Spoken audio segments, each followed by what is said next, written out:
Okay, thanks for joining us again. We're going to cover the highlights of transfer of ownership, the transfer of ownership class, and a bunch of relevant information that you need to know from there. So one of the questions we get a lot is, what is the highest form or strongest deed and on a property? And that would be a general or full warranty deed, which I think most title companies are using completely.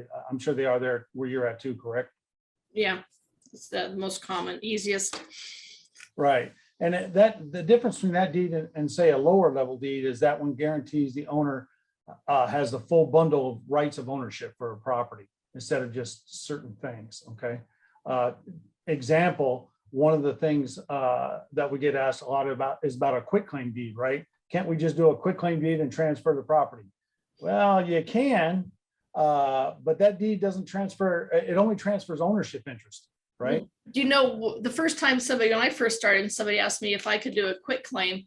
I thought they were quick claims. Yeah. And I said, well, I can do it quick, as fast and quick as the title company can. So I was like, oh, these quick claims are great. And I didn't understand it was a quit claim. Yeah, that's actually a real common thing. Everybody thinks it's that way. And but all it really does is just transfer an ownership. I know that sometimes husband and wives will do a quick claim where one person will give up their half ownership, basically, or half interest in the house. And then they'll change it later on for refinancing purposes or things like that. But the problem is with a quitclaim deed, it doesn't guarantee any right to the property.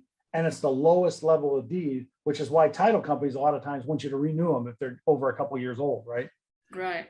When people refinance their house or things like that. So it's kind of it's a lowest level deed you can do. I think the homestead deed is probably even better than that. And that's nothing to do with transferring title, really. It's just a protection in your house. So what do you usually define as a deed of trust here in Nevada? Well, the deed of trust is showing the ownership and the names that it's in, the people that are purchasing it, or who owns the home. I'm not sure what you're looking for. Well, I know in Nevada, a deed of trust is used in case of a mortgage.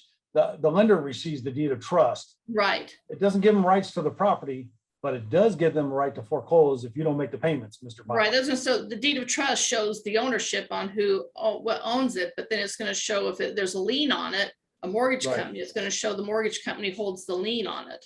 Yeah, they're the trustee, so to speak. Correct. And then, which is interesting because once you pay off your mortgage, either by selling it or by paying down the loan completely, they have to issue what's called a deed of reconveyance, which shows that there's no more mortgage on the property, right? Right.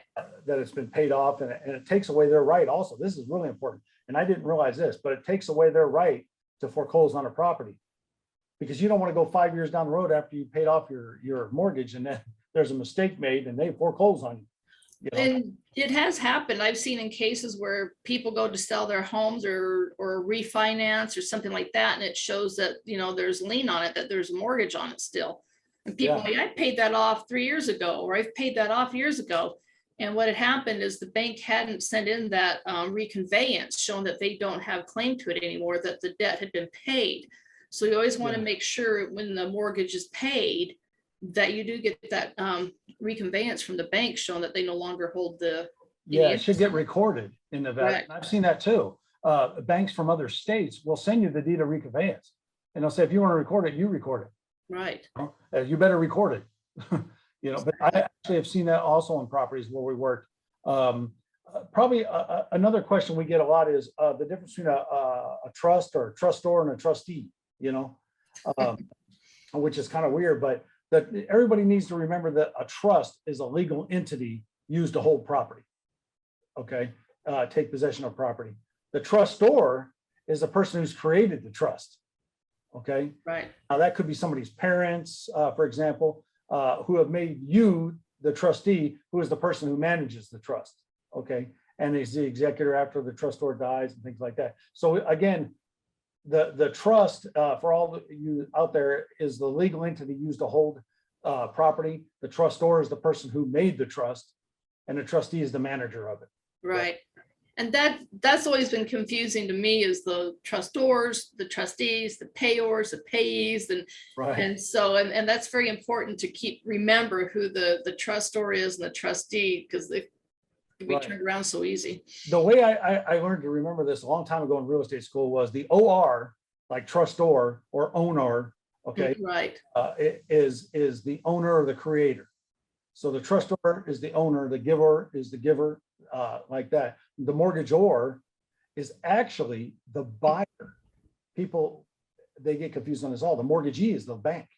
Right. Giving a mortgage to the bank, which seems very strange because you had to get the money from them. Right. And that, what you just said is confusing already, you know? Right. It's extremely confusing, but when you go to take your real estate test, that question is probably going to be asked. And that's the thing, that those are on that test, the E's, the doers.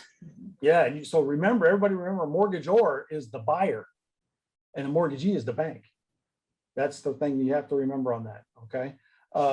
So that's a very important part of, like I said, of the test. Yeah, because you're